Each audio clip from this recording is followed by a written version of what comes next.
भगवान शिव के 12 ज्योतिर्लिंगों में मध्य प्रदेश स्थित ओमकारेश्वर का चौथा स्थान है।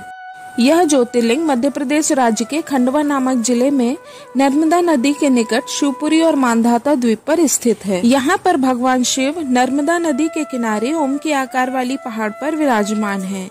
यहाँ पर नर्मदा नदी ओम के आकार में बहती है। हिंदू धर्म में ओमकारेश्वर ज्योतिर्लिंग को लेकर कई मान्यताएं हैं, जिसमें सबसे बड़ी मान्यता ये है कि भगवान भोलेनाथ तीनों लोक का भ्रमण करके प्रतिदिन इसी मंदिर में रात को सोने के लिए आते हैं।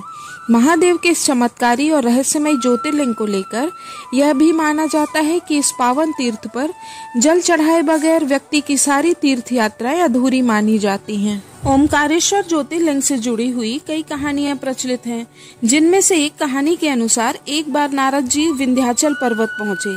वहां पहुंचते ही पर्वतराज कहे जाने वाले विंध्याचल ने नारद जी का आदर सत्कार किया। इसके बाद विंध्याचल पर्वत ने कहा कि मैं सर्वगुण संपन्न हूँ, मेरे पास सब कुछ है। नारद जी पर्वतराज की बातों को सुनते रहे और चुप खड़े रहे। जब पर्वतराज की बात समाप्त हुई तो नारद जी उनसे बोले कि मुझे ज्ञात है कि तुम सर्वगुण संपन्न हो, परंतु फिर भी तुम सुमेरु पर्वत की भांति ऊंचे नहीं हो। सुमेरु पर्वत को देखो, जिसका भाग देवलोकों तक पहुंचा हुआ है, परंतु तुम वहां तक कभी नहीं पहुंच सकते। नारद जी की इन बातों को सुन विंध्याचल पर्वत खुद को ऊंचा साबित करने के लिए सोच विचार करने लगे।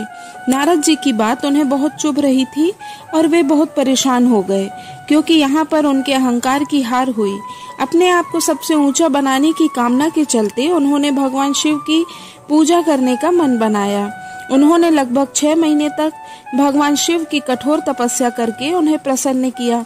अंततः भगवान शिव विंध्याचल से प्रसन्न हुए और उन्होंने प्रकट होकर वरदान मांगने को कहा। इस पर विंध्याचल पर्वत ने कहा कि हे प्रभु, मुझे बुद्धि प्रदान करें और मैं जिस भी कार्य को आरंभ करूं वह सिद्ध हो। इस प्रकार विंध्याचल पर्वत ने वरदान प्राप्त किया। भगवान शिव को देख आसपास के ऋषि मुनि वहां पर आ गए और उन्होंने भगवान शिव से यहाँ वास करने की प्रार्थना की। भगवान शिव ने वहां पर 2 लिंग स्थापित किए। इसमें से एक विंध्याचल द्वारा स्थापित पार्थिव लिंग का नाम ममलेश्वर लिंग पड़ा, जबकि जहां भगवान शिव का वास माना जाता है उसे ओमकारेश्वर शिवलिंग के नाम से जाना जाने लगा। ओमकारेश्वर शिवलिंग से जुड़ी दूसरी कहानी है कि राजा मांधाता ने यहाँ पर्वत पर भगवान शिव का ध्यान करते हुए घोर तपस्या की थी। उनकी तपस्या से भगवान शिव अत्यधिक प्रसन्न हुए और राजा ने उन्हें यहाँ सदैव के लिए वास करने के लिए कहा।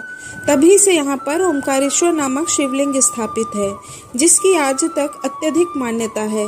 इस स्थान का नाम मांधाता के नाम पर पड़ा। ओमकारेश्वर ज्योतिर्लिंग की शयन आरती विश्व प्रसिद्ध है। हालांकि ओमकारेश्वर ज्योतिर्लिंग में भगवान शिव की सुबह, मध्य और शाम तीनों प्रहरों की आरती होती है। मान्यता है कि इस मंदिर में महादेव और माता पार्वती चौसर खेलते हैं। यही कारण है कि रात्रि के समय यहाँ पर चौपर बिछाई जाती है और आश्चर्यजनक तरीके से जिस मंदिर के भीतर रात के समय परिंदा भी पर नहीं मार पाता, उसमें सुबह चौसर और उसके पासे कुछ इस तरह से बिखरे हुए मिलते हैं जैसे रात्रि के समय उसे किसी ने खेला हो। ओमकारेश्वर मंदिर के बारे में यह भी मान्यता है कि यहाँ पर दर्शन एवं पूजन करने पर व्यक्ति के सारे पाप और कष्ट दूर हो जाते हैं। भगवान शिव अपने भक्तों पर हमेशा अपनी कृपा दृष्टि बनाए रखते हैं। दोस्तों, ओमकारेश्वर ज्योतिर्लिंग से जुड़ी यह कहानी आपको कैसी लगी, कृपया कमेंट करके जरूर बताएं। साथ ही इस वीडियो को लाइक और शेयर जरूर करें। मेरे चैनल को सब्सक्राइब करें। भोलेनाथ की कृपा हम सब पर बनी रहे। जय भोलेनाथ।